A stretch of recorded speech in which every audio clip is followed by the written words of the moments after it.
Buenos días, profesor. Mi nombre es William Cartas Gómez. A continuación, daré una exposición de la materia Diseño y construcción de rotores eólicos con el tema Aerodinámica del rotor.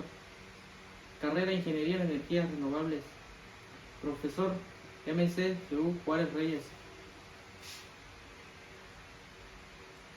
Daré un semblante sobre la aerodinámica del rotor.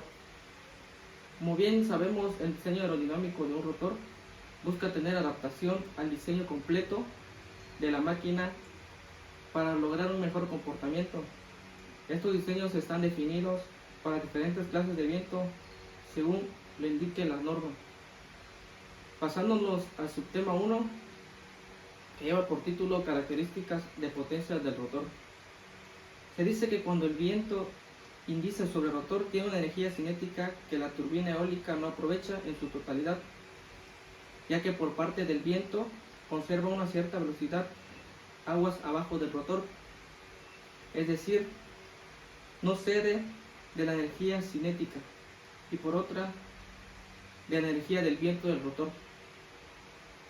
En el eje del rotor se obtiene una potencia P capaz de accionar una carga como un alternador eléctrico o una bomba hidráulica. Una de las características generales, como número 1, es la potencia eólica del viento antes de incidir sobre el rotor, que se conoce como potencia eólica disponible. Su relación con la potencia en el eje, que se representa con la variable P.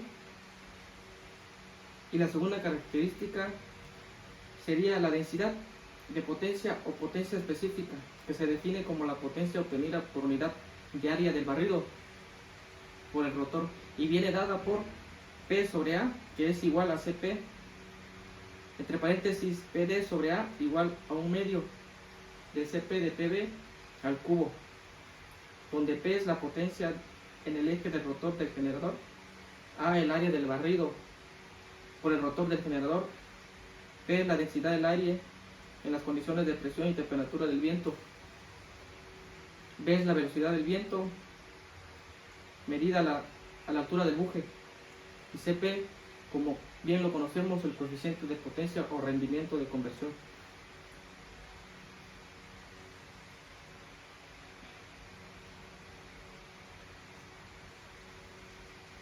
El par del rotor en el eje del rotor y por lo tanto la potencia en el eje depende del ángulo de paso de la pala, por lo que variado al ángulo se pueden controlar estas magnitudes. Pasándonos al subtema 2, llegamos con el tema control de potencia aerodinámica. Daré un semblante sobre este subtema que dice que en este caso los aerogeneradores están diseñados para producir energía eléctrica de la forma más barata posible. Así pues están generalmente diseñados para rendir al máximo a velocidad alrededor de 15 metros sobre segundos. En el control pasivo de pérdida, se dice que la forma más simple del control de potencia es el control pasivo de pérdida, que hace uso de la reducción posterior a la pérdida del coeficiente de elevación y aumento asociado en el coeficiente de arrastre para poner un techo a la potencia de salida medida del viento. En el control tono activo, es el control de tono activo que logra la limitación de potencia por encima de la velocidad nominal. Control pasivo de pérdida. Control de tono pasivo.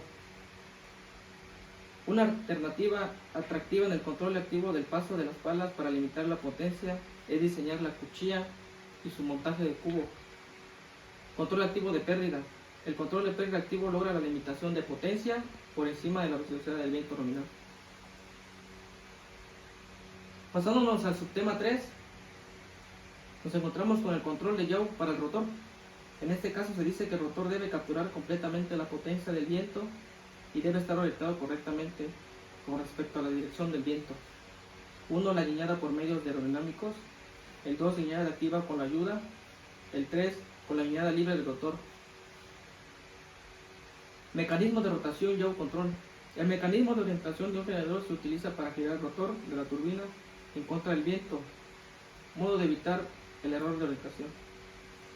Como último, una nota general que dice que si el rotor se coloca a favor del viento, el punto de ataque de la fuerza aerodinámica total del rotor se encuentra detrás del eje de rotación de la cabeza de la torre.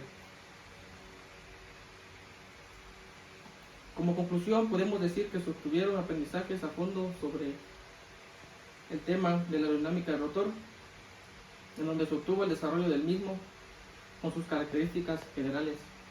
Muchas gracias.